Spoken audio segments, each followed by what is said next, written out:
All right, we are here live on the Chase Oliver channel to talk about some MMA tonight.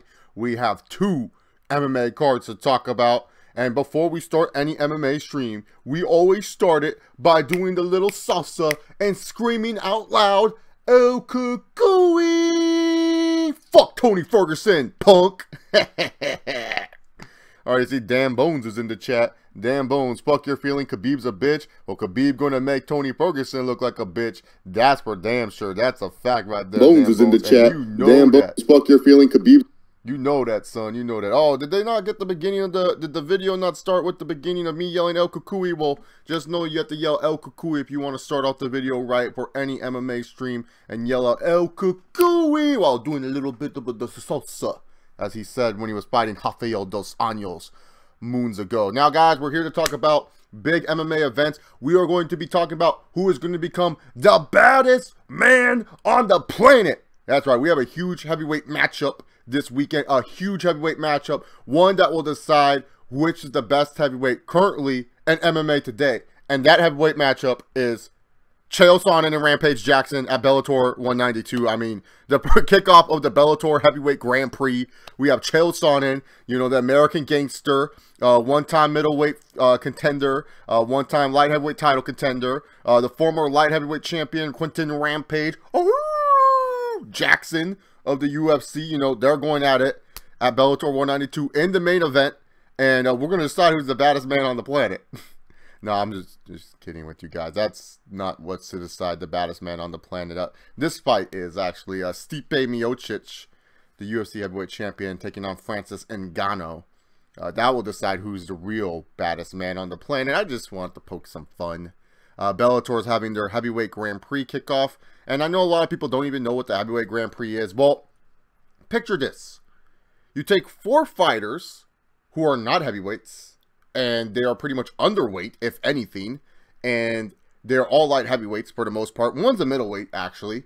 You take 4 of those fighters, and you put them in the heavyweight tournament. You take a decrepit Fedor Emelianenko, and then you take three names of the UFC, and this is what you get. This result right here. You get this. Yeah. Doesn't that just scream, holy shit? What the fuck is this? This heavyweight Grand Prix. And it's such a shame, too. Because we were supposed to get Douglas Lima and Rory Macdonald. That was supposed to be the main event for Bellator 192. But instead, we're giving this to take on, for Chaell Sonnen to take on Rampage Jackson. The winner of Chaell Sonnen and Rampage Jackson, guess who they face? They face the winner of Frank Mir and Fedor Emelianenko. The other tournament matchup is Kimo Lawal taking on Ryan Bader, who, by the way, Ryan Bader is their Bellator light heavyweight champion, and Roy Nelson's going to take on Matt Mitrione. Who thought of this? Like, who said, "Oh, this was a good idea"? Did Scott Coker just say, like, "Oh, it worked in Bellator, it worked in Strikeforce"? This worked in Strikeforce, where I did a heavyweight Grand Prix, and it revitalized the heavyweight division. So it's gotta have to work in Bellator, right? Good gosh, man. What a dumb idea by this guy, man. I'm sorry, man. Like, I like Scott Coker. I think he is a wonderful promoter and stuff like that. I think he did the most out of Strikeforce. But this is such a reach for Bellator. And here's the thing. This is to declare who their new heavyweight champion is for Bellator, man. This is like what's going to declare who their new champion is. This is to decide their new champion. Like, that's just so weird, man. Like, I'm sorry. That's just such a reach for me, in my personal opinion. But anyways, guys, that's what we're going to be talking about. We're going to be talking about UFC 220 and Bellator 192. The cards are going to be featured on the screen right now. We have UFC 220 card. Our main event of the evening is Stipe Miocic taking on Francis Ngaunno. Co-main events, Daniel Cormier defending his light heavyweight title against Volkan Oezdemir. Calvin Kattar is taking on Shane Burgos. Jan Belante is taking on Francimar Barroso. Thomas Almeida is taking on Rob Font. So those are the fights that we'll be seeing here tonight. And then also we have the Bellator 192 card, the American Gangster Chaell Sonnen and Quinton Jackson. Yes, that's the main event. If anyone's trying to argue with you, they're like, "Oh no, man, that's not the main event. The main event's Lima versus..." No, Paramount Entertainment, formerly known as Spike TV, they even said the new main event is Chaell Sonnen and Rampage Jackson. That's what they said what their main event was. They said that's the main event. They're going with that. So Don't try to convince anyone. Don't try to lie to people saying, oh, the main event's still Lima. No, the main event's not Lima versus Macdonald. It's Chaell Sonnen versus Rampage Jackson. By the way, Bellator 192 is free on Paramount TV. So if you're a fan, if you want to see Bellator for free and you don't want to pay for the UFC events this weekend, you can go watch Bellator 192, which is free on Paramount TV. What's Paramount TV, you may ask? If you remember Spike TV, it's the same fucking shit. So if you had Spike TV before, you have Paramount Network. This is how you'll be able to watch this Bellator event that they have right here and everything like that. It's such a funny card, the 192 card Bellator. I'm surprised they didn't get Michael Venom Page on this card. Normally his dumbass would be on this card, right? Seems like a Michael Venom Page type of card to have him on this event. I'm trying to pull up the card with like the actual weight classes and stuff like that. Like I don't remember everything off the top of my head, to be honest with you guys. Like it's so hard to remember some stuff when it comes to MMA. It's crazy that we're having 2 fight cards on the same weekend. Like that's just insane, man. Especially like a huge one like Stipe versus like I understand that the February card is it was supposed to be Whitaker versus Rockhold, but I know now it's not Romero versus Rockhold, but still, it's just like, it's just weird. I don't know. Yeah, and Bellator also on the ParamountNetwork.com, they have like a bajillion prelims. So if you're crazy about MMA, go right ahead and watch the prelims on ParamountNetwork.com. Alrighty then, guys. You're watching UFC 220, Blue Knight, Bellator's Retirement Center. Well, I got to talk about both, man. Sup, Brian Velez? Nothing much, man. Just talking about 2 exciting MMA events back-to-back here on the stream tonight, so it should be fun. I got the black background. Yeah, this is my MMA video. So before I continue the video, guys, unfortunately, like I said before, I have ulcerative colitis, so if anytime I have to go use the restroom, I gotta use it. But we're gonna first be talking about UFC 220, Miocic versus Ngaunno and Cormier versus Volkan. So we're gonna predict that card first because I figured that's what most people are tuning in to hear about anyways. Then we go into MMA, then we'll go to Bellator MMA. So I'll be back in probably like about 2 minutes or so. Share the stream, give this video a big thumbs up, and let people know in the chat, hey, Chase is just going to be using the restroom and everything like that. He'll be back soon.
Alrighty then.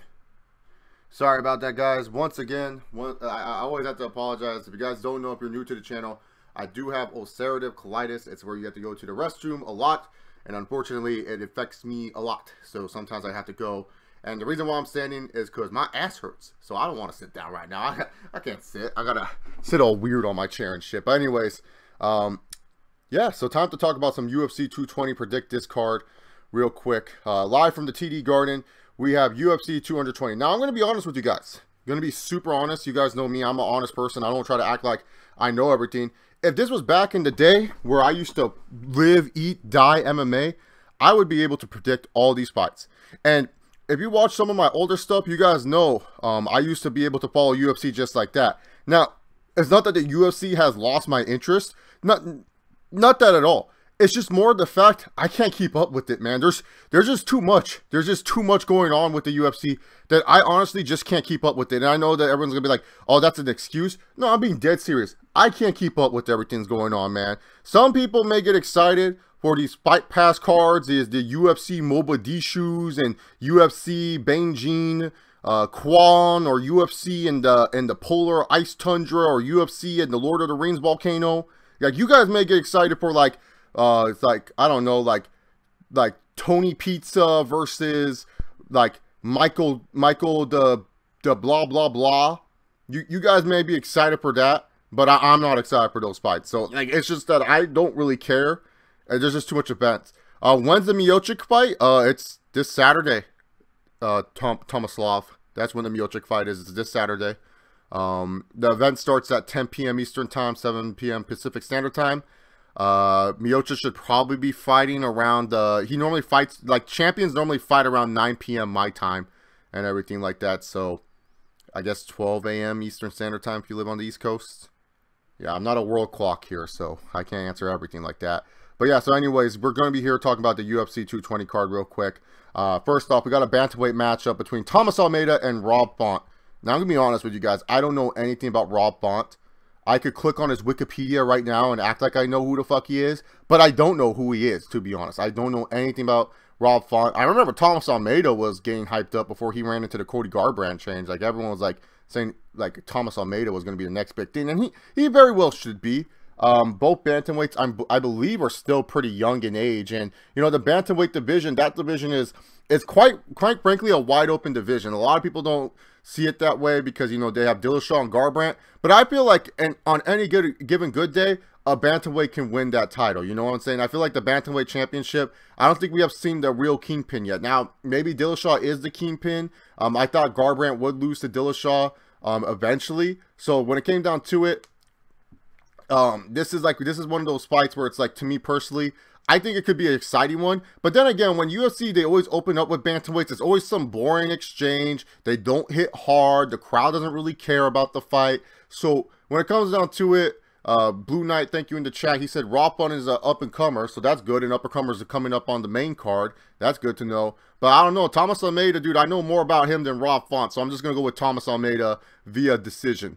A boring decision, mind you. That's where I see this card going, is a boring decision. Then afterwards, we have Jan Vellante versus Francimir Barroso in a light heavyweight battle. Now, I'm just going to be dead honest with you guys. I don't know who the fuck these guys are. I don't know if they're ranked high in the light heavyweight division. I don't think they are. I don't have like the light heavyweight rankings in front of me.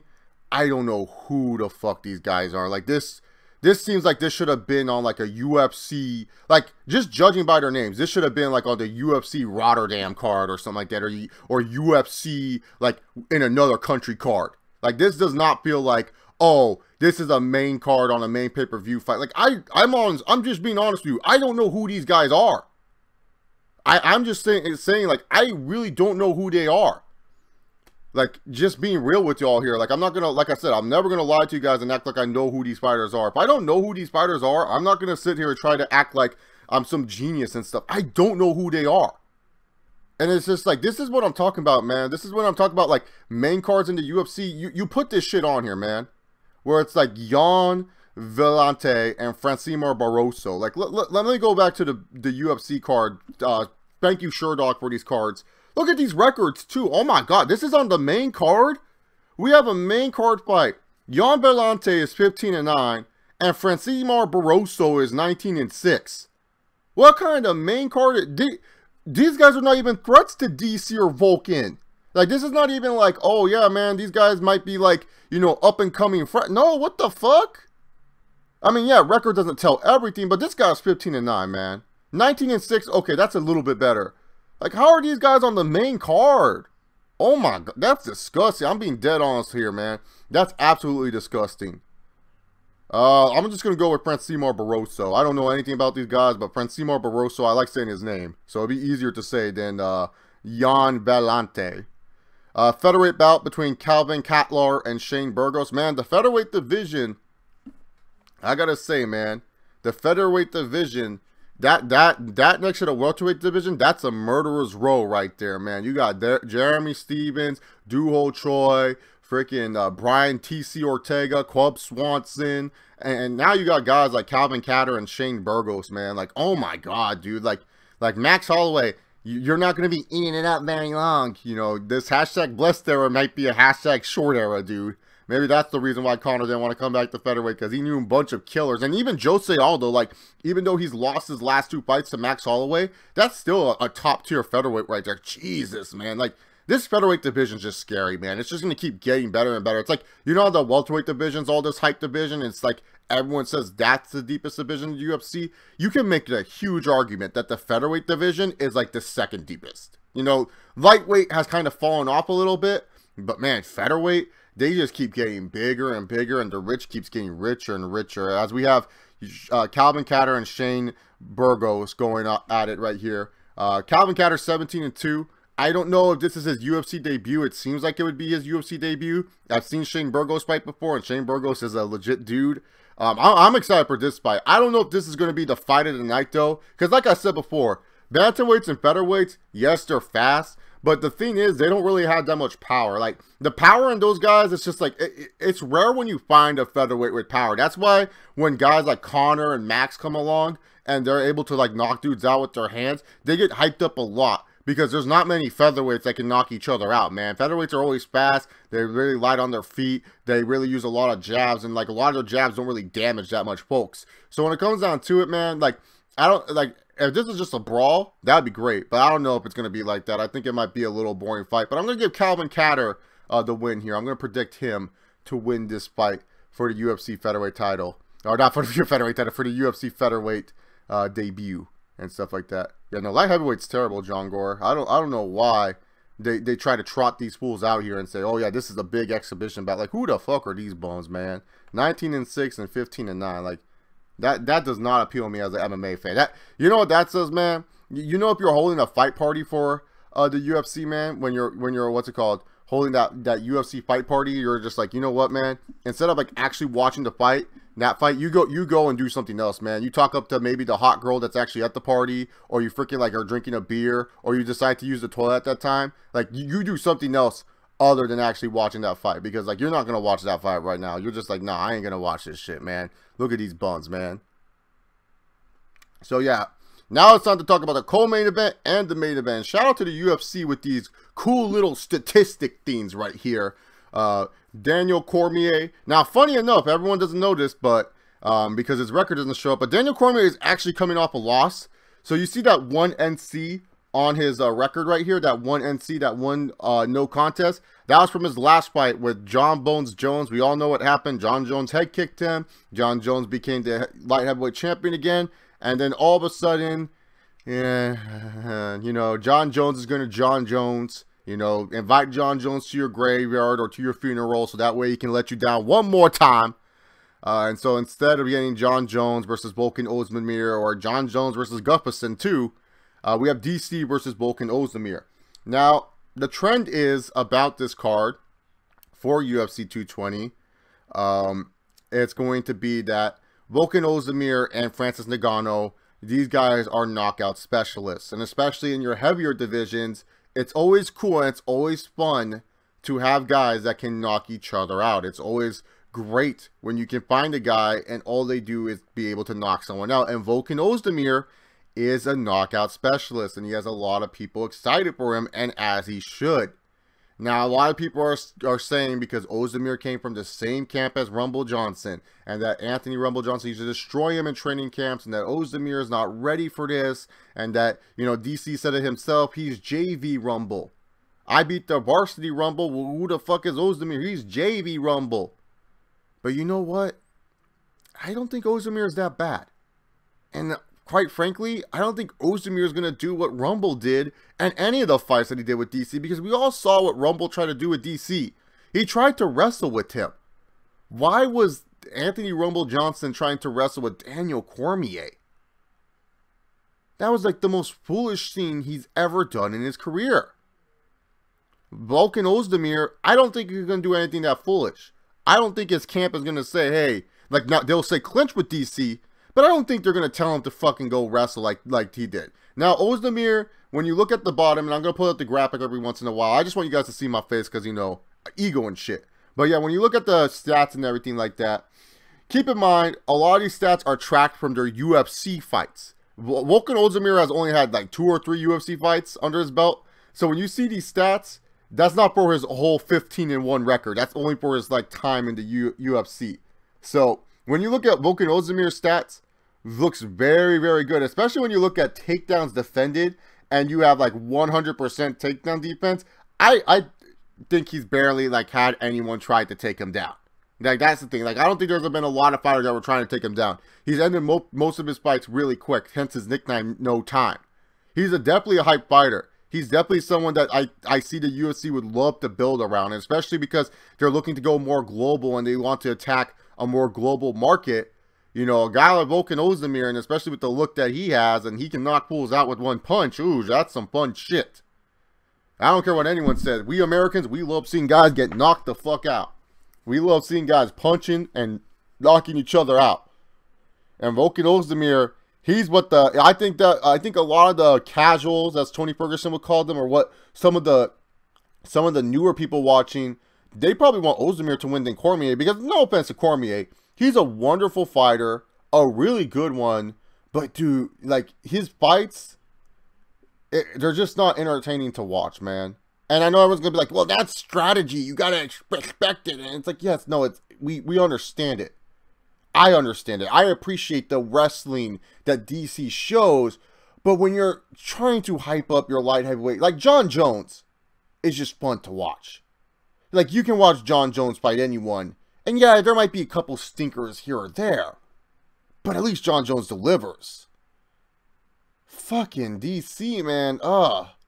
He just lays there, doesn't really do any hammer strikes, barely advances when he does. It's just not one of the more entertaining ways to watch a champion.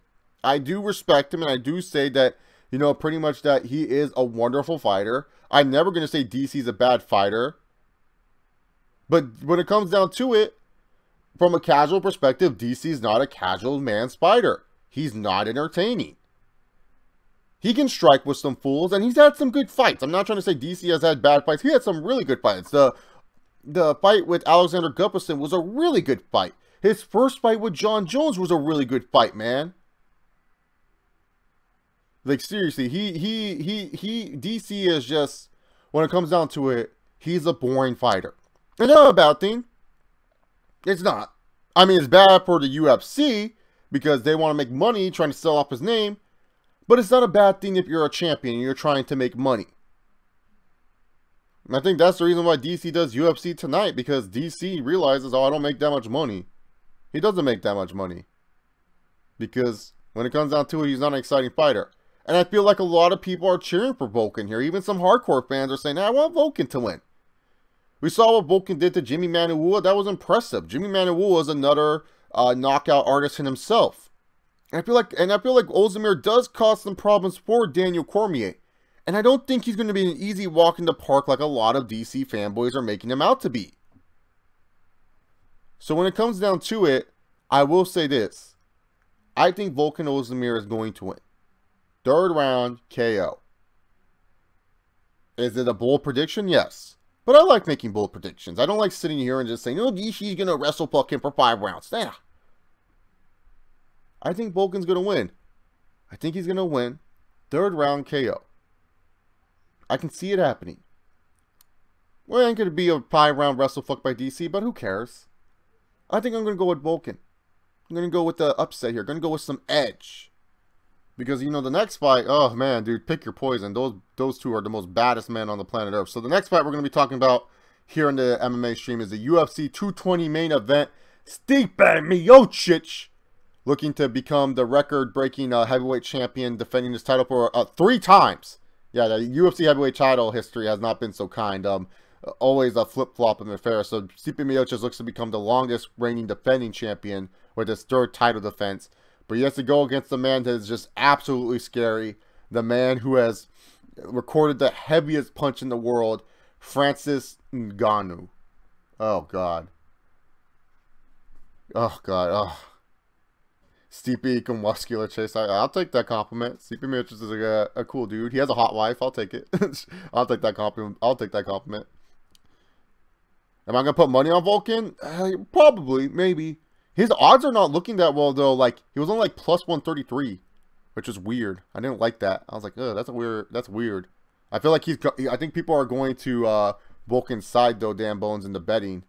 That's what I think that's what people are doing. I think the betting odds are going to change to Volkan maybe being closer to the favorite. But, man, this fight, I mean, that's just Ngaunno and Stipe. If it gets past round 1, I'll be surprised, man. And if it does, it's because these two are just trying to fill each other out. But if this fight gets past round 2, I'll be definitely surprised, man. I'll definitely be surprised, man. Because no way, man. These two are just so good. Convince you how Stipe is going to win. Stipe is great, man. Stipe is great. Stipe is one of the few fighters that can run around backwards and knock people out, man. He has so much power. Like, Stipe, his power is unreal, dude. That's the thing about this fight. This is the reason why I might be forking over money for this fight, is because, dude, I want to see 2 of the baddest heavyweights in the world go at it. I want to see the 2 best fighters go at it, man. I want to see them. Like, those are the guys that I want to see, man. Like, Francis Ngaunno, I'm so mad at all these other UFC fans, too. Like, everyone's bitching. They're like, oh, UFC's just going after the new golden child, Francis Ngaunno. You know, they should focus on Stipe. Okay, here's the thing. Francis Ngaunno is a marketable dude. You would be so stupid if you didn't try to market yourself after the predator, Francis Ngaunno, dude. This dude looks like an animal. This dude is a beast. You can't just not market yourself around him. And people need to know who the hell Stipe's facing. And let's be real here. It's not like Stipe has been, like, super active and has been someone where it's like everyone wants to see. Like, honestly, Stipe should have fought twice last year. He only fought once. So when it comes down to it, man, it's like when it comes to Stipe saying, I want more money, it's like, dog, you got to fight more if you want more money. And you know that. You should know that by now. I get you're the UFC Heavyweight Champion, but it's not like your name is moving pay-per-view sales. I mean, I think the only reason why his last pay-per-view did so well, and it's not because of Stipe Miocic versus Alistair Overeem, it was because Stipe was fighting fucking on the same card CM Punk was fighting on. And then even then, Stipe Miocic in his last card, I feel like there's another undercard fight that helped his buy rate too. Yeah, I know. Yeah. Francis Ngaunno, and Francis Ngannou's not that young. Francis is 31 years old. Everyone forgets the age. Like, a lot of people think Francis Ngaunno is some young cat. No, Francis Ngaunno is like 31 years old. The heavyweight division is a bunch of old men fighting. It's like there's no really like young hot prospects in the heavyweight division. Like, you're considered a young prospect if you're 30 years old. But man, dude, the UFC, they're rooting for Ngaunno. I'm being dead serious. They want Ngaunno to win, man. Ngaunno is sitting there, and he looks like pretty much just like what you want in a champion. He has footage of knocking out fools that can get people to buy cards. He'll fight at least 2 to 3 times a year, so that's what you need in a champion, because you need your champions to fight 2 or 3 times a year. You can't have your champions complaining about pay and money. Like, that's ridiculous that, first of all, the champions are complaining about money in the first place. Like, how come you're not paying them enough when it comes down to it? But yeah, man, Francis Ngaunno, he seems like one of those guys that the UFC, if they build around correctly and everything, oh, he's a star. He's a star in the making, man, just because of who he is, man. If Brock doesn't resign with the E, the UFC needs to throw money at him to get KO'd by Stipe or Ngaunno in the summer. Yeah, that'd be great. That makes perfect sense to me, to be honest. Like, Brock was their biggest star, and he would help you know, I know it sounds weird using a wrestling term here, but he would help put over Stipe or Francis Ngaunno. Now, as much as I've been talking up Francis Ngaunno and saying Ngaunno is like super good and the UFC wants him to win, I just feel his skill set, and maybe this is because I haven't watched all of Francis Ngannou's fights in his career. Maybe that's all my fault. Maybe I should go back and watch. But I've been so high on Stipe Miocic. Like, just ask anyone. I told people a long time ago that if Stipe Miocic won that UFC heavyweight title, I don't see him losing it anytime soon. I see him defending that belt at least 5 times. I made that prediction a long time ago, man, because I absolutely love what Stipe brings to the table. I think he has such a good stand-up game. I've never seen a guy be able to do what he has done with the stand-up. Like, he's just such an evolved stand-up fighter, man. He's such an evolved stand-up fighter. And that's the thing with Ngaunno, too. Like, Stipe, we haven't really seen him much on the ground. And we cannot... And Ngaunno, he can do work on Stipe on the ground, man. Like, and we saw Stipe, he struggled a little bit with Overeem on the ground during that Overeem fight. So that was a good point that you brought up, Ngaunno, about Francis's 5 submission wins, man. But like, I'm talking about standing up wise, man, because these two are going to keep it standing up for the most part. When it comes to standing up, I think Stipe is a way better standing up fighter than Francis Ngaunno, man. Like, for me personally, I got Stipe Miocic winning 2nd round KO. I think Stipe is going to walk out as champion. And if he doesn't, hey, I'm cool with Francis Ngaunno being the champion too, man. But for prediction shakes, I got, what's it called?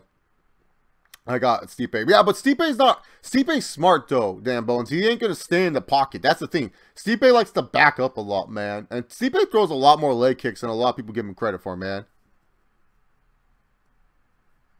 Well, Ross, to me personally, even if there's a 1st round KO, as long as the other fights are good, I don't give a fuck. It's like kind of, that's why I like Lesnar and Goldberg at Survivor Series. Like, to me, that was cool because it was like, oh, sweet, they actually did something, man. Yeah, that's the cool part about 1st round KOs. They're unexpected. Like, it doesn't bring the card down. It's like, holy shit, I didn't see this guy losing in the 1st round, you know? Oh, well, not connected to the YouTube chat. What do you mean not connected? Let's get this back to connected. Come on, XSplit. What you doing, cuh? There we go. Yeah, so when it comes down to it, I have Stipe Miocic defeating Francis Ngaunno, but this won't be the last time that we have seen the Predator in action. I can guarantee you that. So that my UFC 220 predictions. Let's go over the official predictions again that I made. We're looking at the card brought to you by SureDog. I have Thomas Almeida defeating Robert Font, Francimar Barroso defeating Jan Velate, Calvin Kattar defeating Shane Burgos, Volkan Oezdemir defeating Daniel Cormier in the 3rd round via KO. And I have Stipe Miocic defending his heavyweight title against Francis Ngaunno, 2nd round KO. That's my official predictions for UFC 220. If you guys have any predictions for UFC 220, please leave them in the chat or put it in the comment section down below, because I would like to know what you guys' predictions are for this card. I'm going to be moving on now to talk about Bellator 192. So hopefully the viewership does not drop, because, man, this card is funny as fuck. So we have Bellator 192. The main event, yes, is Quinton Rampage Jackson taking on Chaell Sonnen. Our co-main event is Bellator Welterweight Champion Douglas Lima taking on Rory Macdonald. We have Michael Chandler, former Bellator Lightweight Champion. After suffering that gruesome injury at Bellator NYC, he's going to be taking on Goto Yamauchi in an exciting lightweight belt. We have Henry Corrales versus Yorhi Karakahanian. I don't even know how to say that shit. And we have Aaron Pico fighting at featherweight to take on Shane Crutchin. What a card, damn it. That's how you do a card, UFC. Especially on free TV. No, this card's on at the same time, damn bones. It's on at the same time, man. It's on at the same time. They're going against each other, man. They're going against each other, man. It's going to be hilarious, man. It's hilarious. They're actually going on at the same exact time. I think Bellator starts an hour earlier. Like, I think it starts at like 9 p.m. Eastern Standard Time. So yeah, I think Bellator goes 9 p.m. Eastern Standard Time, and then UFC's at 6. Yeah, hashtag Saturday Night Wars, man. It's going to be amazing. Yeah, there's a boxing fight, but I really, who's fighting? I don't really care, to be honest. Like, Like, I honestly just don't care about. I haven't kept up with boxing in forever, dude. Like, I'm so behind when it comes to that shit, dude. So, yeah, Aaron Pico, you guys remember him, right? Bellator NYC, very hyped up. Got his ass knocked down in the first round. Yeah, it was like a huge deal. Well, he moved down to featherweight, won at his most recent Bellator event. Now he's fighting Shane Crutchin, who they just signed. He has some wins under his belt, so he can't be too bad. I think he's going to beat Aaron Pico in a 3-round decision. There's my thoughts there. Another featherweight bout, Yorhi Karakayanahan versus Henry Corrales. Jesus Christ, that's such a hard name to fight. I go Henry Corrales here. I don't know any of these two fighters, to be honest here, so I'm just moving on from this fight. Like, if I don't know the fighters, I'm not going to try. Like, seriously, I ain't going to try to, like, understand these people, to be honest. Where's Michael Bennett Page at? I thought he would fight on this card. You know, I mean, it's in Inglewood. Michael Bennett Page with a fit down there, man, in the forum. Like, oh, he seems like such a forum fighter. You know what I'm saying? Like, he's one of those fighters that you would love to have in the forum and stuff like that. Like, I can see his picture in the forum and everything like that. But yeah, so I'm not going to really talk about that second featherweight fight. Nothing too special there. Michael Chandler is taking on Goti Yamauchi. We all remember what happened to Michael Chandler. He was defending his lightweight title. Seemed like he was going to maybe retain it. I don't know. The fight was a little bit too close, but he broke his leg, his right foot, during the match against Brett Primus. And Michael Chandler was a beast. Like, he didn't care. He was looking to fight on that leg, and he was like, cut it off! Cut it off! Let's go! I'm ready to fight still! I was like, oh, Michael Chandler, you're such a dude. Like, I love you, man. You're great. But, yeah, so Michael Chandler is looking to, you know, pretty much solidify himself as the #1 contender to the lightweight title. But he has to go against Goti Yamauchi, who has been on a win streak for Bellator and has been just a submission machine for these guys, man. Like, literally, this guy, if you can't stand with him, you're gonna lose. Like, pretty much, like, if you don't keep him off the ground, you lost. Like, if he takes you down, you lose this fight, man. You lose this fight against Goti if you go onto the ground. This guy will choke you out. He has done it with a lot of high-level guys. Like, this guy is really good. And he's kind of like Damian Maia, but he's a little bit of a better striker. He doesn't throw wild punches. Like, you know how Maia throws, like, these swinging punches that are just so predictable and you know they ain't going to do shit? Like, Yamauchi, at least his punches kind of look like they can do shit. They don't really look like they do, but they can. What's up, Batman? How you doing, man? Yeah, Goti's a stud, man. He's a stud, man. Michael Chandler, if he can't take him, and that's the thing, too. That sucks for Chandler, dude. This is like the worst matchup you could ask for. You're coming back from a leg injury, and now you're going to go against a guy who is looking to take you down the whole time. Like, that can't be good for the leg, man, where you're trying to stuff takedowns and keep your base wide and everything. That can't be good for the leg, man. That just seems like such a painful... such a painful task that he has to do, man. Like, I can't imagine why he said yes to this fight. Like, I would have been like, nah, man. Give me a stand-up fighter, you know. You need someone that will be willing to bang it with me, man. I ain't gonna deal with this guy trying to, like, wrestle hump me this whole time, and I have to try to take down and stuff like that. It's gonna be great, man. Yeah, it's gonna be a good fight. I think this is, honestly, when you look at the cards that I'm talking about, to be honest, I think this could be fight of the night. For, like, both cards, to be honest. I feel like both of these fights could be the fight of the night. Because I feel like this fight right here is just, like, it's such an interesting dynamic. And Michael Chandler, dude, he always brings the fight, man. He's always a good, fun fighter to watch. Like, there's nothing really boring about Michael Chandler's style. So that's why, to me, personally, I feel like he can do well in this matchup. But, ultimately, I think Goti's going to win.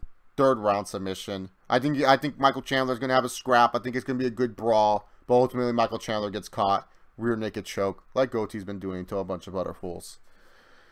Moving on to the co-main event. Rory Macdonald taking on Douglas Lima for the I almost said UFC. Bellator Welterweight Championship of the World. This fight's going to be insane. These two are going to stand it up. Rory Macdonald, both these guys are just wonderful fighters, man. Like, there's 3 welterweights I think UFC should have signed. Ben Askren, Douglas Lima, and they should have kept Rory Macdonald. And I understand that Rory Macdonald was losing, and he lost 2 straight, and that he wanted to move on. But if I was the UFC, I would have given this kid as much money as possible. Because now Rory Macdonald has figured out his fucking potential. He realizes, fuck this shit. I'm tired of being a point fighter. I'm tired of being a little bitch that's trying to win off decisions. I can finish fools. I'm a killer. Let me finish people, man.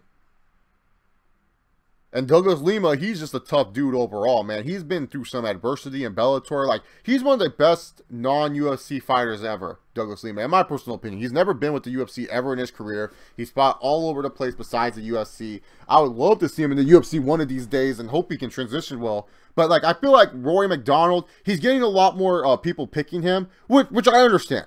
Because, you know, Douglas Lima, a lot of people go, he's just been in Bellator. But we've seen this before, man. We've seen this before with a lot of people where, you know, pretty much a lot of people look at the UFC guys, they're facing the Bellator guys, and then the Bellator guys kick the UFC guys' asses. I mean, just because they fight in Bellator doesn't mean they're lesser than the UFC guys. Like, just because Douglas Lima fights in Bellator does not make him less of a fighter than Rory Macdonald, in my personal opinion. I think both these guys are great. They're both a good matchup.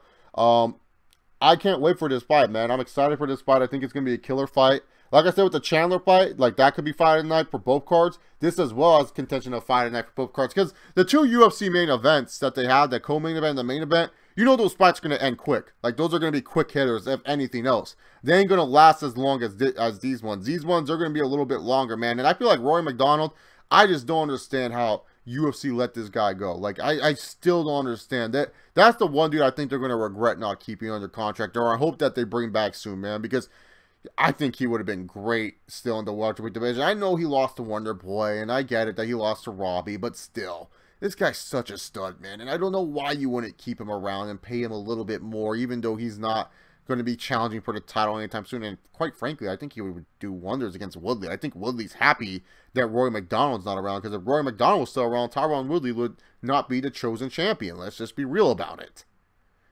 But when it comes down to it, I know that I went on my spiel that you shouldn't doubt Douglas Lima, because Lima's a very underrated striker and someone that's a very underrated ground game too that I think a lot of people are sleeping on.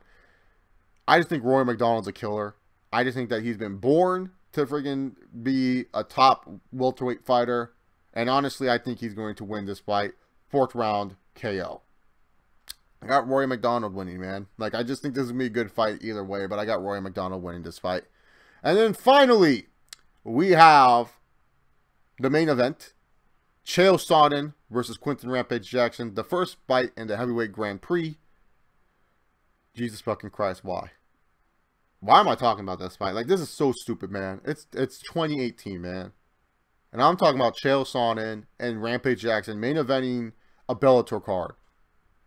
The hell is this shit, man? Like, being real, like, what the fuck? I understand this was like 2012 UFC. And I was like watching, and I was like, oh yeah, man.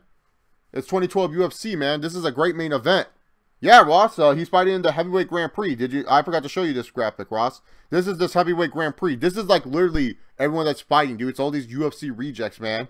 Like, I'm surprised Ken Shamrock didn't show up, man. Like, it was like, yeah, let's get Ken Shamrock on this card. I mean, they got Frank Mir to come out of retirement to fucking fight on this card. Like, Jesus Christ. Like, this Heavyweight Grand Prix is just terrible, man. Yeah, Chaell Sonnen's fighting Rampage Jackson in the main event. Now, I don't know if these Heavyweight Grand Prix fights, if they're all 5 rounds. Like, I think they're only 3, if I remember correctly, because Bellator doesn't do what the UFC does, where their main events are automatically 5 rounds. Like I think it's just a 3-round fight, man. Well, he's a pride reject right now, Isaac Barak. Like, he's that old man. Like, it's a bunch of decrepit old people fighting. I'm like it's sad when Matt Mitrione's considered your youngest fighter in that little group that I just showed. Yeah, so it's only a 3-round fight. Yeah, that's always so. I hate when promotions do that, man. I hate when promotions have where you have a non-title fight main event over a main event level title fight. Like, I'm just saying, man, Douglas Lima and Rory Macdonald should be main eventing, man. Not this, man. Yeah, and then the winner of Fedor and Miro will face the winner of Sonnen and Rampage. I don't care who wins this fucking fight. I hope they both lose. I hope they both knock each other out. I hope it's a double knockout, man. That'll be the funniest and most satisfying result. But I just see Sonnen wrestle fucking Rampage for 3 uneventful rounds and 1 lame-ass promo later, dude. 1 lame-ass promo later, we all Chaell Sonnen and stuff like that. How long is Chaell Sonnen banned from the UFC? He's not banned for that long. Oh yeah, Bader is. I guess. I thought Mitrione was younger than Bader. I thought Bader was like a surprisingly old dude.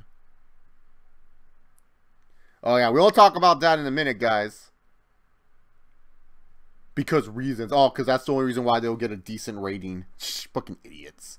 But yeah, guys. But the UFC is a gift that keeps on giving. Because I thought my day was just chilling. I was like, you know what, guys? I'm just going to chill today. You know, it's not... I'm going to take some questions and everything like that. But, man, the UFC keeps on giving, man. Because I don't know who the fuck thought of this idea. But this was the funniest scene I've watched in quite some time. So, guys, we got this tonight. If you guys have not seen this, you have to watch this press conference. It's 30 minutes of the most cringiest shit you'll ever see in your life. We have #BlessDarren. It is what it is. Max Holloway, Frankie Edgar, El Cucuy, Tony Ferguson, and Khabib Nurmagomedov. Oh, man, dude. Such a terrible.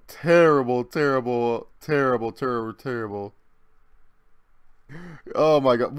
Who thought this was a good idea, man? First of all, the best part about this, man, the best part about this press conference, man, was everyone was like trying to ask Dana about Conor McGregor, and like it was the greatest thing ever. Like, hey, is Conor stripped of the belt, Dana? Dana, Conor stripped of the belt, right? And Dana's like, no, motherfuckers, this is the real title fight fucking happening right fucking now. So this is the real title, and everyone's like, yeah, but is Conor stripped?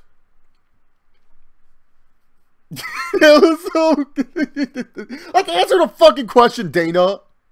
Like, for real, man. And then he's like, well, you know, like I said, Conor just made $100 million. Like, he says the same shit now ever since the Floyd fight. Conor made $100 million, man, and yeah, it's like, you know, it's hard to, you know, tell a guy to go fucking get hit in the face when you have $100 million sitting in the bank. Dana, is Conor officially stripped of the title, or is it just... Look, guys, it's the real belt right here. Oh, fucking Dana, man. Stop protect. Just say he's stripped. Like, this isn't going to hurt the aura of Conor McGregor. Like, he's like afraid to say that he did this, or afraid of the back. First of all, we already know this, man. Max Holloway and Frankie Edgar, that's 100,000 pay-per-view buys. Khabib versus El Cucuy, that's maybe 300,000 buys. Conor McGregor wipes those pay-per-views with his ass. All right, he's like, oh yeah, that fucking is nothing. If I fought both of those bums in the same month, it'll be 1 million pay-per-view buys easy. Look, Conor's coming back in July. Let's just fucking say that. All right, in July we'll see the Notorious One again. Mark my fucking words. I said, hey, the Floyd fight could happen. And everyone's like, no, it won't happen, Chase. I said that shit will happen, and it happened. Conor's going to come back in July. Dana's waiting. He's working out the details and the contracts. I think Conor just wants to know who's going to be the lightweight champion, who's worth his time. Nate Diaz is doing his own thing, Isaac Barak. We don't know what's up with Nate Diaz, man. We do not know. I think he's waiting on the Conor fight, to be honest. I think he just wants Conor 3, and that's it. Nate Diaz doesn't need to fight anymore. It's kind of like in the same boat. Nate Diaz is like, oh, I just have to fight, you know, I just have to fight Conor one more time, and like, why don't I need to fight anyone else out there, man? Like, I don't need to fight anyone else. Like, you know, that's how Nate is. He's just like, whatever about it. He fights Conor, he's good. But yeah, so it was the most funniest, cringiest press conference ever. So, like, first of all, I give Frankie Edgar credit, dude. The guy never talks shit, dude. He just sits there. He just does his thing. He says, yeah, I think I'm going to win. But, man, dude, I give him props, man. He's the first ballot UFC Hall of Famer. No doubts about it, man. That's Frankie Edgar, man. He's the first ballot UFC Hall of Famer. Such class act. He's annoyed me that he's got, like, a bajillion title shots. And I think he has, like, the most title shots in UFC history, if you look at it. But still, man, when it comes down to it, man, class act. And Max Holloway, dude, here he is, dude. Like, oh, he was so cringy, dude. And it was so funny, man. I want a picture of Max Holloway and El Cucuy sitting next to each other, because it was just like my two most least liked fighters sitting next to each other like little goofs, trying to trash talk. Like, oh, Max Holloway, dude, he sounds like such a little kid or something talking, man. He's like, yeah, man, this is not the last Hawaiian you face, man. I'm a new Hawaiian, new breed, baby, blessed era. I was like, what? Why are you comparing yourself to BJ fucking Penn? What the fuck? And then he's all like, and then afterwards, because first of all, whoever let these media people in that weren't asking legit questions, they sucked. I'll say this. I don't know what were the media guys' problem. Minus the British guy and Ariel, who normally ask good questions and stuff like that. A bunch of these media guys seem like schmucks. Like, I didn't know who the fuck these guys were. I didn't recognize their voices and stuff like that. So like, the British guy, he asked good questions, right?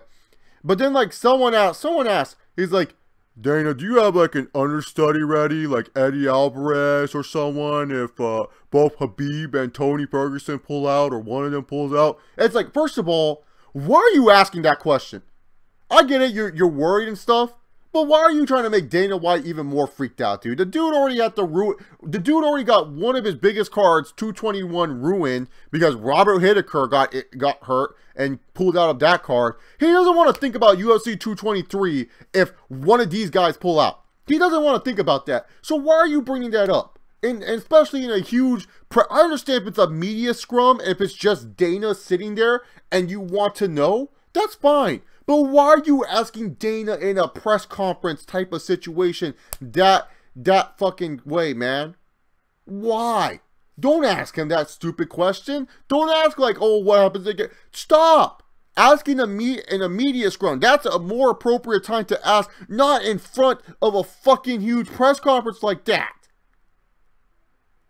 And so then afterwards, you have Max Holloway going, yeah, man, you got a 145 guy ready to go, man. If one of them can't fight, man, you know, I'm bigger than 155. And then Frankie Edgar shut this kid up. He goes, hey, man, you should be focusing on what's in front of you. Like, yeah, focus on Frankie, man. Frankie's a former 155 champ, dude. You want to say if you want to move... That's the thing is, if you want to prove that you can move up to 155 and take on the best of 155, beat the former kingpin of 155.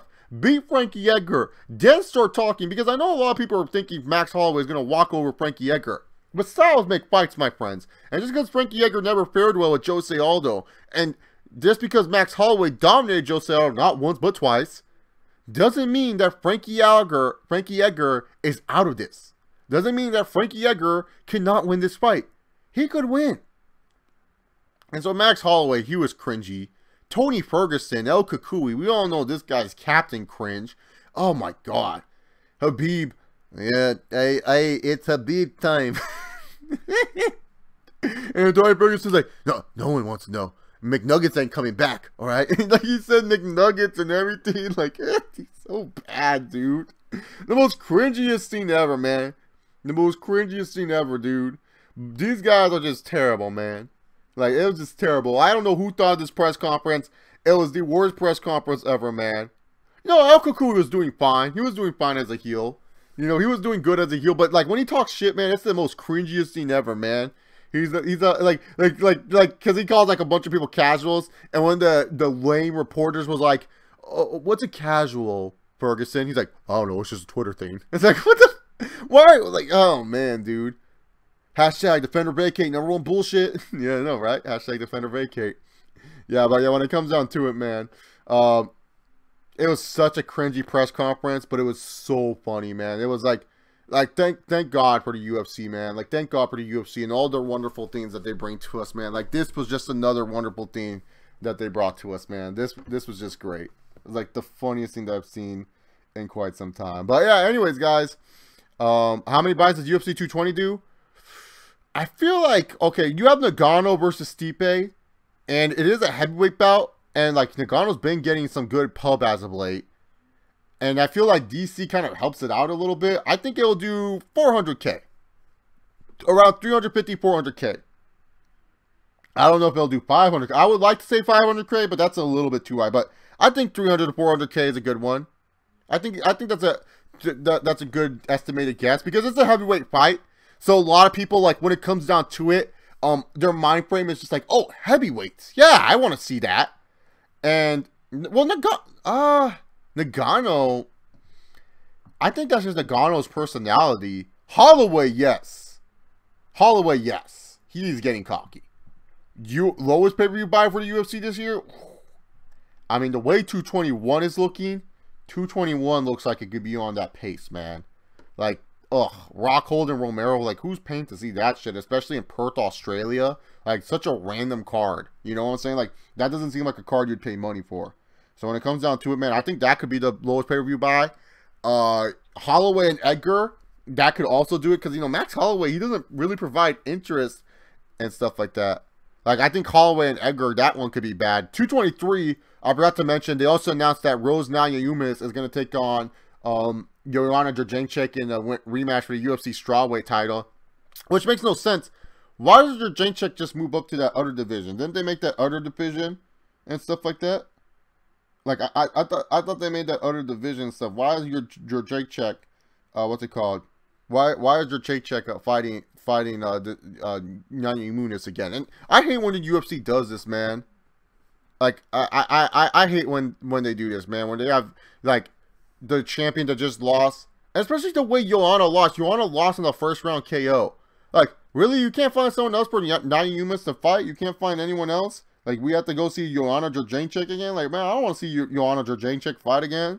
She lost in the first round, man. Like, who cares? The 125 champion's hurt? Oh, my God, dude. Really? Yeah, but there was talks about Joanna possibly moving up, though, Dan Bones. I remember there was talks. They're saying, like, oh, yeah, he might move up.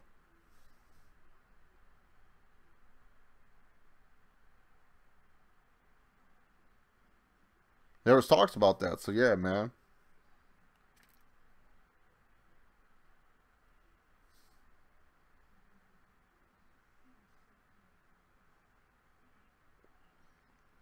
Alright, I'm just checking some stuff right now. Seeing if I missed some MMA news on my phone. Doesn't seem like I missed anything. So if you guys have any questions, they don't have to be MMA related. You guys can ask them in the chat. You guys know how this works. Doesn't have to be MMA related and stuff like that. But yeah, if you guys are done watching this, y'all can head out and stuff like that if you don't like the Q&A. But I thank you guys for watching if you guys did watch it. Alright. Yeah, Joanna wanted to be a dual champ, but, like, that's not going to happen, man. I think she can beat Rose, too, man. I think she just let Rose go. Why is Josh Emmett headlining the big UFC Fox card? Is UFC even trying to negotiate with Fox anymore? No, I heard they're done. Like, I heard that. Like, the rumors that I've heard is that, like, UFC's done with Fox. Like, they're looking to get out of it. And I think they might be trying to do stuff with ESPN or NBC. I think those are the two front runners to maybe getting the UFC rights. Honestly, I think NBC would be the best route for the UFC. I don't think ESPN would be good for the UFC at all. Like I feel like the way Fox oversaturated the UFC, ESPN would do a lot worse with the UFC. Hey man, think about this, man. At Disneyland, we could have John Jones in DC3 in Disneyland. Fuck you, Daniel. I'm gonna fight you in the fucking teacup ride. Okay, John Jones. You really think that you can beat me in the teacup ride, John Jones? Literally, Daniel, I'll beat your ass anywhere. Shout out to Tommy Toll. That guy's the greatest one. His DC and John Jones videos are the funniest videos ever, man. Well, that's NBC. That's NBC Blue Knight. So that's USA is NBC. That's under the NBC partnership. So that's what I'm saying. Like, that's under the NBC channel brass. What do you think of WWE on Fox potentially? That's just terrible. That's just a terrible deal. I don't understand why they would want to do that. I think it's the worst move by WWE. I think WWE's just going to get desperate. But I don't like WWE on Fox. I think it would just hurt the product more and stuff like that. I mean, Vince being a Republican, I think it fits well with his agenda. But I feel like they're fine where they're at right now. And I don't think them moving to Fox would make them bigger. And I would actually talk to Dana White before I would try to make that move. Because even though Vince is stubborn and thinks he knows better, Dana has been under the Fox ring since like 2011. I would talk to Dana White and I would see if the Fox deal is even worth it, man. Isaac Barak, what happens is when people start betting a lot. So what happens, Isaac Barak, when you start betting a lot on one side and stuff like that, what's it called?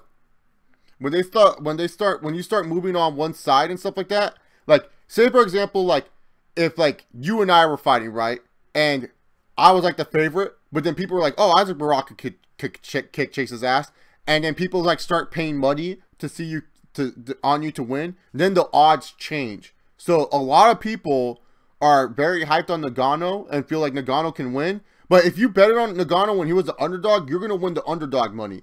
But if you bet on Ngaunno when he was a favorite, you're not gonna win shit. So it's just because more money is going to Ngaunno than it is to Stipe. So Ngaunno is going to become the favorite because Vegas doesn't want to lose their money. They don't want to lose money because they kept Ngaunno as the underdog the whole time. That's the only reason why Stipe is considered the underdog. So if you want money on Stipe, you should bet it. Like it's not a bad bet.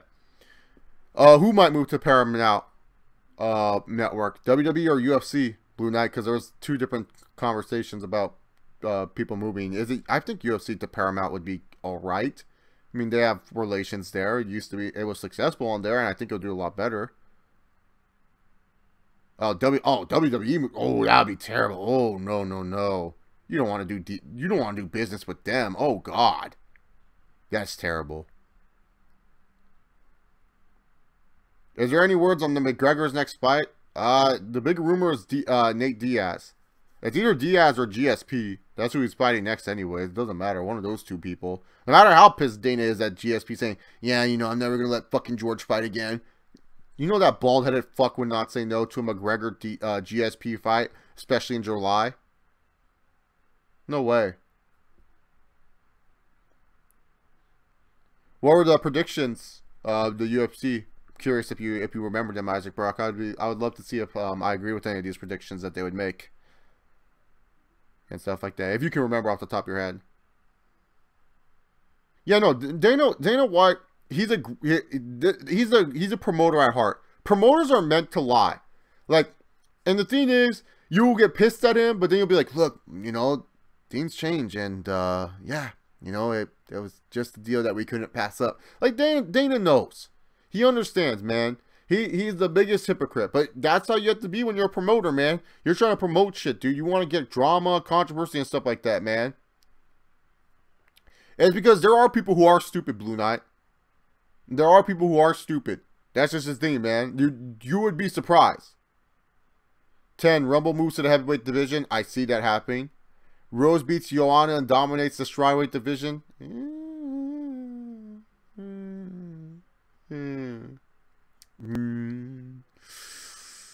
No, I don't agree with number 9 at all. What's worse for Conor's image? Getting mauled by Khabib for 5 rounds by UD, or it's getting subbed by Tony in the first? Probably getting mauled by Khabib, because at least with Tony in the first, Conor would be able to, like, let's just say if the fight started off standing, at least Conor would probably get some good shots in and stuff like that, and Tony would just be able to take him down and submit him. So it'd be kind of like, oh, well, you know, we all know Conor's not good off his back or something. Like, you know, the McGregor fanboys would defend that shit and stuff like that. But at least Conor would have a chance, you know, standing with Tony Ferguson, so it wouldn't look too bad. Khabib getting dominated for 5 rounds by Conor, that would just look so bad. Like, it would just, like, because, like, you try to hype up Conor as, like, the greatest fighter era and stuff like that, and all this other stuff, like, that would look so bad, man. Getting mauled for 5 rounds. Like, I would rather lose quick in the first round, because at least when you lose quick in the first round, it's kind of like, yeah, it's that shock, but at least, like, it moves on pretty quick. 5 rounds, man, like, people are going to remember when you got mauled for 5 rounds, dude. Like, I just think it would look bad if you got mauled for 5 rounds, especially if he didn't look good at all. At least with Ferguson, he could probably land 1 good punch or something. Like, you would think he would land at least 1. So, yeah, I would say that, like, it would ruin his image of him getting mauled, to be honest, and losing quickly. The blessed era runs wild as Holloway steamrolls Edgar and possibly Ortega. That could be a possibility. I think I give Holloway a good chance against Edgar. I don't know. TC Ortega, dude. That dude's fucking good, man. He's underrated as fuck, dude. Like, he's such a great counter submission fighter. Like, he's so good at catching people. It's ridiculous. If Khabib would maul Conor, I could just, yeah, Dana White throws a towel, be like, it's alright, my son. Don't want you to get fucking hurt anymore. Fucking Khabib, fucking Nurmagomedov, beating up my fucking favorite child. I could see that happening, man. Like, Dana doesn't want his child getting hurt. What does more buy? Woolies versus Covington with trash talk, or Woolley versus RDA with no trash talk? Oh, Woodley versus Covington does more buys, for sure. For sure. Darren Till, the future of the welterweight division. Yeah, that's a good prediction. I agree with that. He's a fun fighter. I think he will lose this year though. Like my prediction, and not to say that he's bad, but I think Darren Till, he will go up in the ranks and then he'll fight Wonder Boy sometime in like October. This will be like one of the fights where Joe Rogan's like, this could be the fight of the night, and then it's just Wonder Boy karate fucking him the whole time. It's almost as bad as wrestle fucking. Like the way sometimes Wonder Boy doesn't really go and engage their opponent. Or I can see like Masvidal shocking Darren Till, you know, to be honest. So when it comes down to it, Darren Till's a really good fighter, but I see him losing this year, but I still think he's going to be a great fighter for years to come. No questions asked. That guy's good, man. But I can see him, man. Shevchenko dominates the women's flyweight division. In other words, the female Brock Lesnar. Honestly, dude, I know shit all about the flyweight division. I know 12 gauge is what's it called? 12 gauge is chilling there, man. So like, I know she's fighting. Does AJ hit hard in Ngaunno? He KO'd Glover with a soft uppercut. Ngaunno had to load all the way up for the ream. I think Ngaunno, according to UFC, has the hardest recorded punch in the world. So I'm gonna go with them.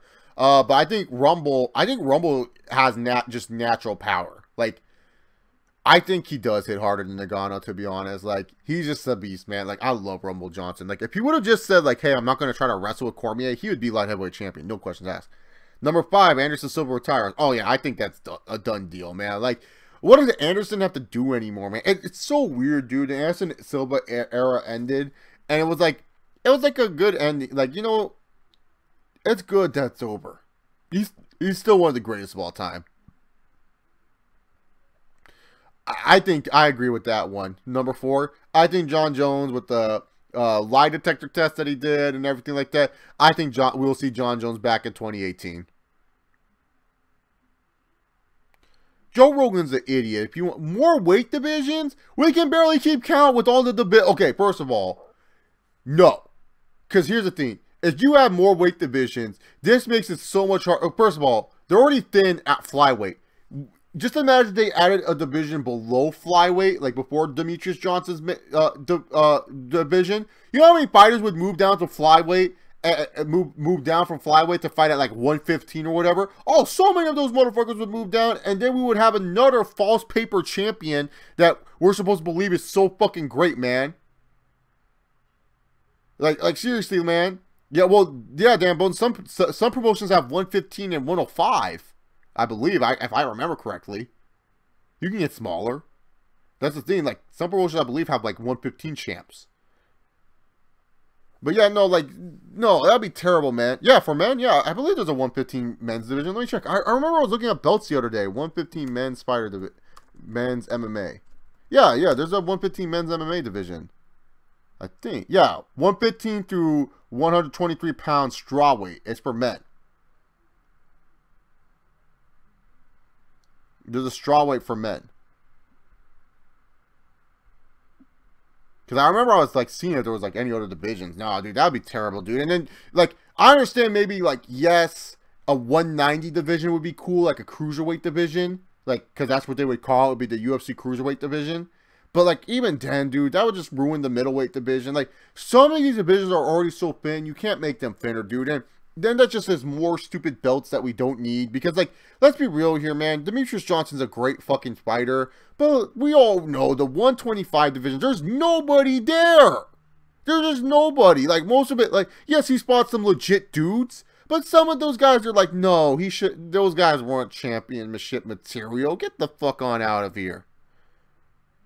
I mean, it's hard enough as it is to sell that guy as champion. It's hard enough for the bantamweight division. And now you want to try to add more divisions? Like a 115 and a 195? No, get the fuck on here, man. Number 3, DC retired as champ. Doesn't want to fight in his 40s. Now, if John Jones comes back in 2018, I don't know how DC retires as champ. Like, I think DC would love to get that fight. I think DC fights in his 40s, man. The way he fights, man, how can he not fight in his 40s, man? Besides Connor, who did the most buys this year? The only great buys last year were DC and Jones and BSP and GSP, which both did around 850K. Jesus. So hard. Like, Connor's the only fight. I think Khabib and Tony, I said 350K for them.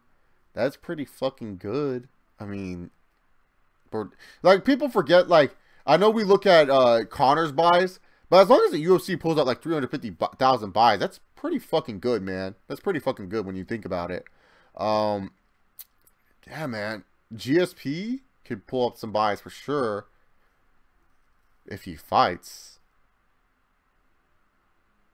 Ooh, Cain Velasquez versus the winner of Stipe and Ngaunno could actually get like 500K, especially if he fights Ngaunno. Shit. Yeah, I want to say anything with Cain Velasquez. That's Rock put out Cain's name out there, but like, you know, Cain Velasquez still has that huge Mexican following, and especially if you think of Ngaunno winning and his following from the Cameroons and everything like that, and him just being a casual interest, and, you know, Cain having a good casual name behind him, I would say Cain versus Ngaunno for the heavyweight belt, or even if it was just a non-title fight. I think that would do the most buys, and excluding Conor. And man, fuck Redoom. they just pulled the fuck Redoom card right there. Cardio Cain returns. Yeah, I would like Cardio. I would like Cain to win. Jeremy Stevens and Josh Emmett's main eventing a Fox card. Wow. Wow.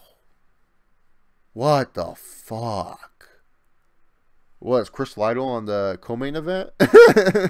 Chris Lights Out Lytle? Is that motherfucker fighting still? Wouldn't be surprised. No, he retired a long time ago, man. It's Mark Munoz. Oh, yeah, Mark Munoz retired too.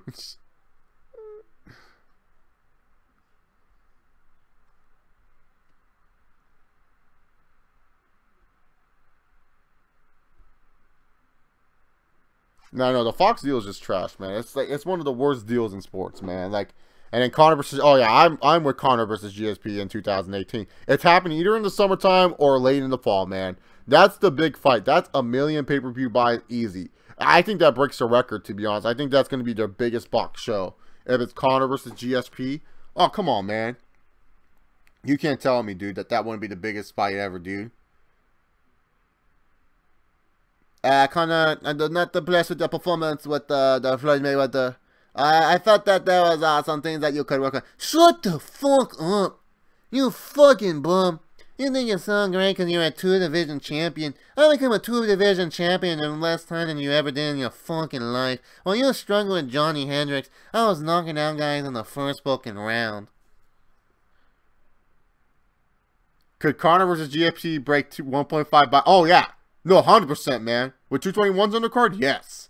It'll break 1.5 buys. Just because of Conor and GSP. God, the Reebok is just terrible, man. Oh, I like Darren. I think Darren Till's good. I think him versus Masvidal is a fight that's interesting. I think him versus Wonder Boy is interesting. I think Darren Till's good. I think he will lose this year, but he's still going to be a bright future in the welterweight division, man. But he's really good. He's a really good fighter. Could the UFC somehow get on HBO or Showtime, or is boxing too much where it would get complicate two things? UFC could get with them. They have a relationship with Showtime or HBO. They had a relationship with Showtime with the McGregor deal, and don't forget Strikeforce was on Showtime for all those years. But I think it's more of a control thing that the WME IMG is looking for. You know what I'm saying? I think it's more of a control thing. And like Dan Bones put in the thing, UFC still wants casuals to watch. They still want people to watch. That's why I'm saying like NBC or ESPN, those are the two deals that they would probably look at when it comes down to it, because you can still stay on a local broadcast. Till versus Platinum Perry? Why would I want to watch that fight? Mike Perry just lost.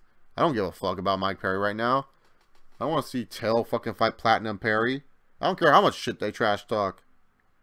That's a waste of our time, to be honest, man. But yeah, if they want to sign off on it, sure. They can waste time doing that shit.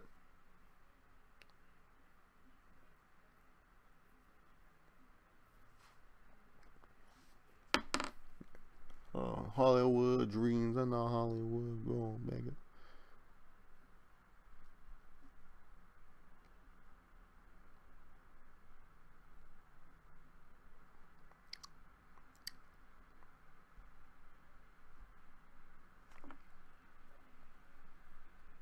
Which John Jones sparked marked moments of John becoming the GOAT? I want to... Honestly, his fight with Shogun. His first fight, that's when you kind of knew that that dude was going to be the greatest of all time, in my personal opinion. Does WME IMG have any ties with what's it called, Disney? Well, let me check. I don't know if they do. They seem like a company that would. IMG and Disney. Let me check. I have WME IMG. No, they don't have any ties with Disney right now.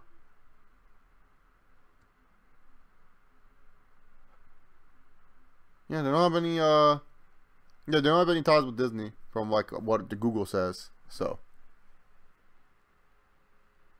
I don't know if CBS would have enough money. CBS is not really into their sports, to be honest. Like, they have their football and their golf, and they're set. You know, like, they have their football and golf deals that like kind of rake in enough cash where they like, we don't need enough sports. Like, that's like, they never really like were into the whole MMA or boxing thing, man, because they have college basketball too, so they're fine. Is GSP still in the company? Yeah. Is it World Series of Fighting on NBC? Yeah, but they could always cancel that contract and move on. That's what I'm saying. They can, and also too, they could always work out a thing where, you know, it's like World Series of Fighting stays on NBC for a little bit and they move on. Or if UFC wants to, because they are a fucking monopoly, they could always say like, yeah, we could work with World Series of Fighting. I don't think they would have a problem with that. But yeah, GSP is still in the company. He has what I have actually. He has ulcerative colitis and stuff like that. Do I think Hunico can do MMA since he's tough in real life? Yeah, I think he could. Why not? You never know until someone steps into the cage. But yeah, he's actually a legit fighter, Hunico, so who knows?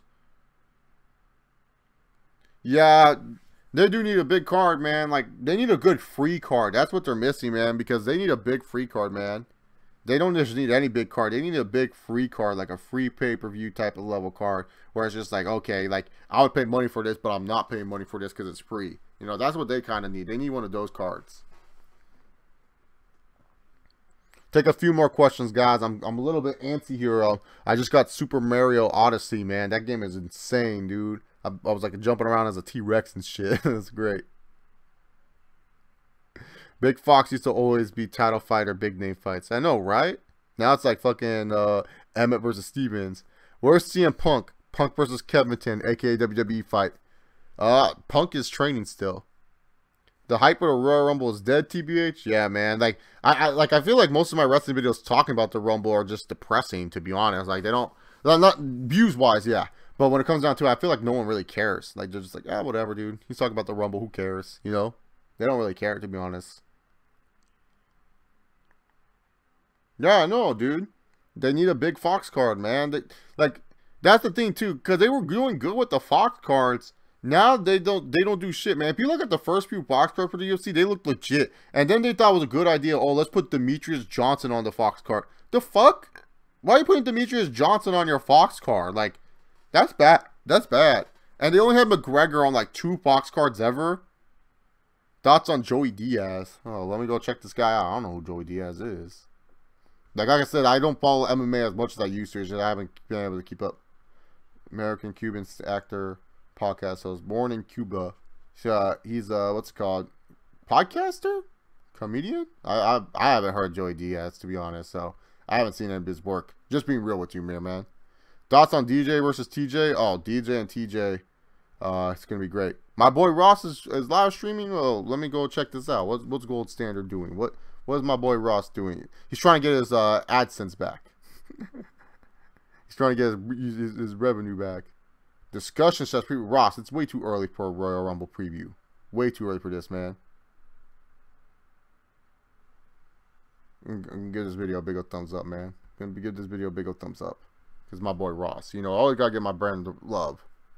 Who will be the champ at the end of 2018? I see DJ, Connor, Whitaker, DC, Stipe losing their belts.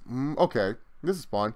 When it comes to the flyweight title, I say DJ keeps his belt.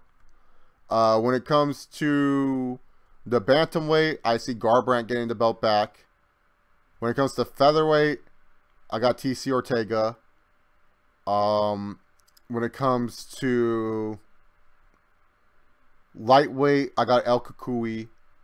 When it comes to welterweight, I want to say Wonder Boy, but I'm not sure if people will get the shot again. I'll say Wonder Boy. I'll go with Wonder Boy. Middleweight, Bobby Knuckles will keep the belt. Let's see. Well, I think DJ loses to TJ, Dan Bones, and then he wins it back. That's why I'm saying DJ for the belt. And then middleweight. I said Bobby Knuckles. Light heavyweight. Light heavyweight, I got Oezdemir. Heavyweight, Ngaunno. And then for the women, strawweight, who cares? Karate Hottie. She's still in the strawweight, right? Yeah, let's go with Michelle Waterson. I like Michelle Waterson. I think she would win it. And then I don't even know who the flyweight champion is for the women, but I guess her. And then I think that who's the Shevchenko? Valentina Shevchenko. I think she gets revenge on Nunez and beats her ass. And Cyborg is gonna Cyborg. So yeah. RDA, no, that's a good one. You got Rockhold winning the gold back. That could very well happen, man. I think he's really good, to be honest. Oh, she lost to Tecia Torres. Man, this shows why I don't know shit about the women. And I'm being dead honest. I don't know shit. I just chose her because she's hot. You know me and my Asian girls. I have a weakness to Asian chicks. Being dead honest, man. Good looking Asian chicks. Oh, that's my weakness right there, man. Andrade. Oh, I should probably check her out, huh? Check out Torres and Andrade. I'll check them out for sure. I'll check them out before their next fights for sure. Like I said, I don't fall I can't even name you like 10 UFC women fighters. You got Yoel. Yoel's a good choice too. I just think that he gasses out too much, man. Oh, she killed Godella? Ooh, that's pretty good if you could kill Claudia. Claudia Godella's a tough bitch too. In a good way. I'm not trying to say in a bad way by using that word. I don't want feminazis jumping on me because I said that. But yeah. Well, not really, to be honest. Like, she just got a good punch on Joanna. Like, anyone could get a good punch. You know what I'm saying? Like anyone. That's why, to me personally, I'm not sitting here and I'm like, oh well, fucking Rose is like super. She got one good punch. Good for her. Matt Serra got a good punch on GSP. like you know what I'm saying? It's like anyone can happen off one good punch. You know. And I just feel like Joanna, honestly, she underestimated her. And I know everyone's like, oh, don't make excuses. I'm not making excuses. I'm just being dead here. Honest here. It was one good punch that she got hit with. That's what ruined Joanna. But when it came down to it, Joanna, I feel like she didn't try her best against Rose, to be honest. I feel like she was just too overconfident. She thought, oh, I'm going to run her over. Then I'm going to go up to 135, face Nunez's dumbass. And there you go. And like, no. That wasn't the case. That wasn't the situation or what was going to be the what happened, you know? Which women's division is the weakest? Oh, Cyborgs, easy. They force girls to come fight her. They don't know. They don't have anyone at 145. No one's at 145, man. It's bad when you have to make Holly Holmes dumbass after she beat Behi Correa at 135 to come up and fight. Like, you know, Amanda Nunes, she said, no, I want to fight for the 145 belt. What, so you can have two belts and one of the belts you don't even have to defend ever? Because 145, that division's, like, naked, man. Like, because, like, literally, that's literally, it should just be named the UFC Cyborg Division or Cyborg Division. I know there's a bunch of 145 girls out there and they are looking to fight. But when it comes down to it, man, Oh, Carolina is fighting on the same card with Joanna and fighting Rose. That's another good strawweight, man. She's pretty balling, dude. But like, she doesn't look good as of late, I don't think. But 145, man. 140. It's just Cyborg, dude. Well, no, because she can't fight at 135. That's the thing. If Cyborg could fight and actually get the belt at 135, then yeah, I would say that. But she can't. The weight cut's too much for her, apparently. She's fine just fighting at 145. And technically, if they move up a weight class, they're considered 145ers now, not 135ers anymore. It's like the whole, like, you know, like RDA. Yeah, he was a former lightweight champion, but to be honest, man, don't mean shit in the welterweight division. It sounds good when Brute Buffer's announcing you the former UFC lightweight champion Chaell dos Anjos. Like, it sounds good, but when it comes down to being the welterweight division, who cares?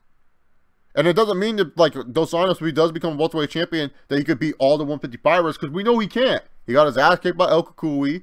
I don't think he could beat Khabib. So, yeah, when it comes down to it, man, like, doesn't mean he could beat all the 155ers, man.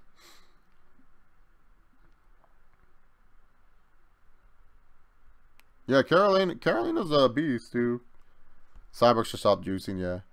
What's the weakest men's division right now? I'll say 125 is weaker than 205 right now. Oh, yeah, 125 is the weakest, man. Like, 125 is just trash. Like 125 is just trash, man. Like, 125 is just a trash division when it comes down to it, man. Like, 205 is bad.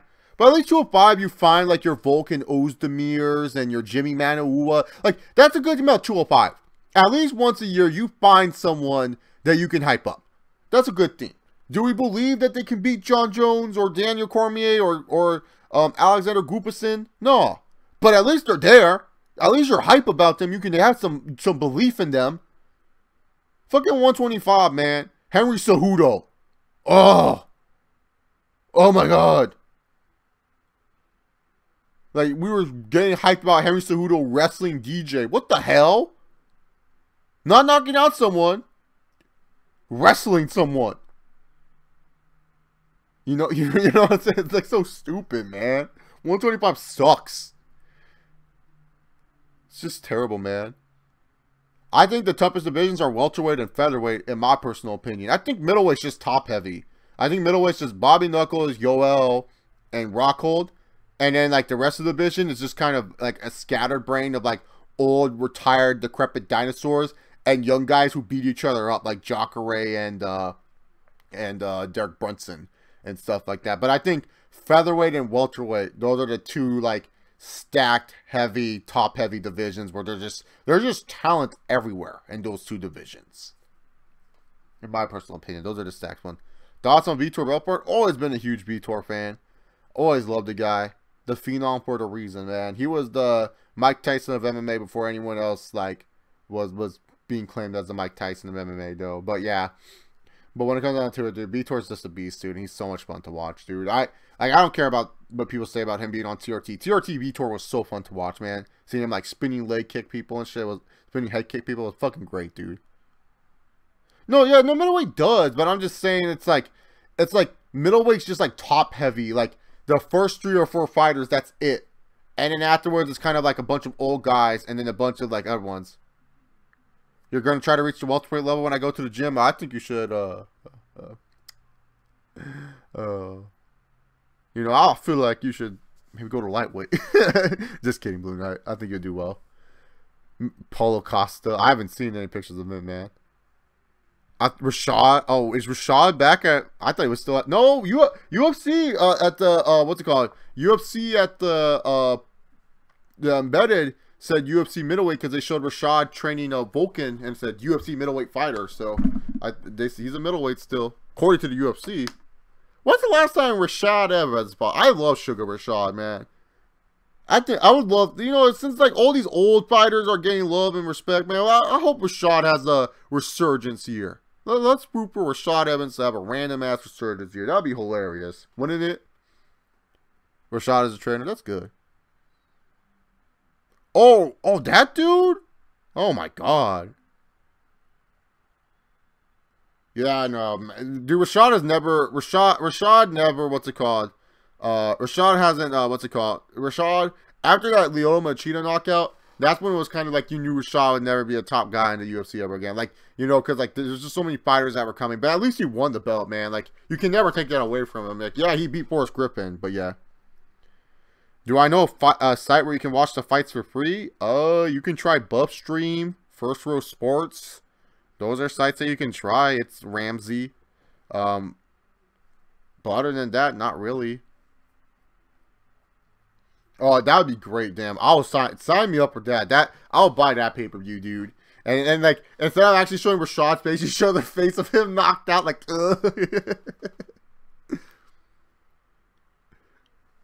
Man, dude, who cares what they did back? You know what, Isaac Barak, man?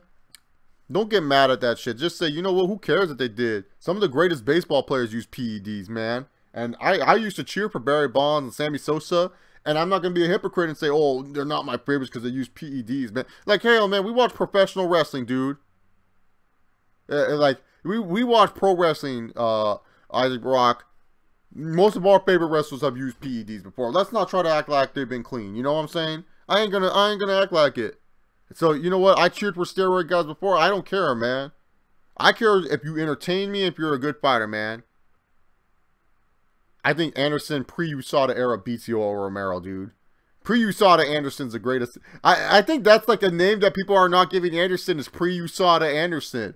Like, I feel like that's like such an MMA name. You know, like there's C-Level Kane, TRT Vitor, Full Camp Mendez. I feel like pre-USADA Anderson, that should be a name for him, man. Because, like, before USADA Anderson was amazing. Yeah, man. So, like, for me personally, don't, like, you can defend them. Don't get mad and defend, but just say, you know what, man? So many people have used it before. It's fun, man. That's why when Mark was like, fucking cheetahs, fucking, ain't trying to fucking kill me. Fuck. It's like, Mark Hunt, shut the fuck up, dude. Just do it yourself, man. Oh, Serious Anderson? That's their nickname? Oh, I thought it was pre-USADA Anderson. I like pre-USADA Anderson. That's funnier, man. Coke Jones. That's the best one too. He did coke before facing Daniel Cormier. Oh god. My favorite's C-Level Kane. Every time I hear C-Level Kane, I just laugh my ass off, dude. I think that's so funny. Like he can only fight good at C-level. Fucking Cain Velasquez. It's the only way you can fight it at C-level. So funny, man. Just good stuff overall, man.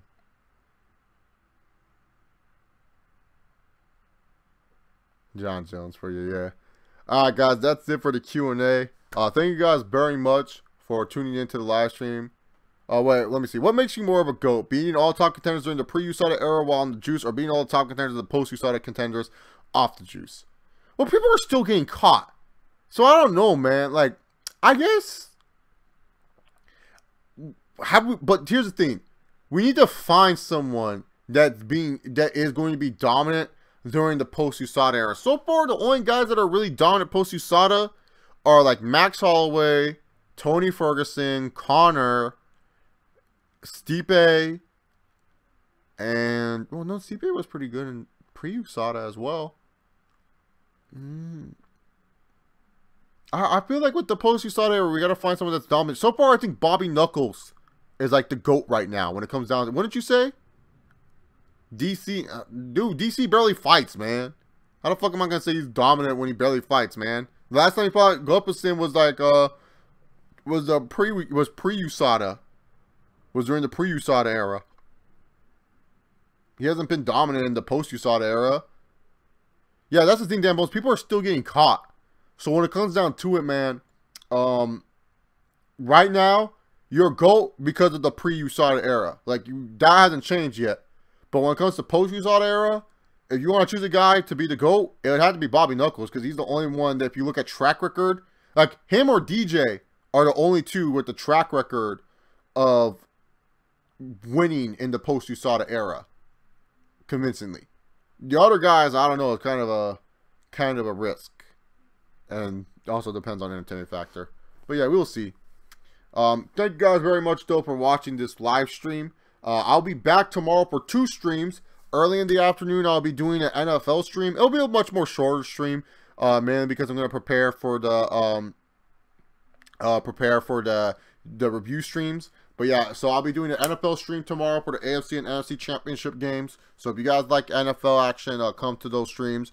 And then also later in that night, we'll be reviewing both UFC 220 and Bellator 192. So we all a live review for both of those shows and stuff like that. So that should be some fun stuff. So thank you guys very much for watching. If you guys watching this video the playback, give this video a big old thumbs up. Follow me on Twitter at ChaellSonnen68. Just like Brock Lesnar, sometimes you guys don't have to give a shit. And we don't end with a yahoo in this video. We end but doing the salsa, dancing around a little bit. So do the salsa with me. Do the salsa, shake it off, and yell to the top of your lungs, El Cucuy!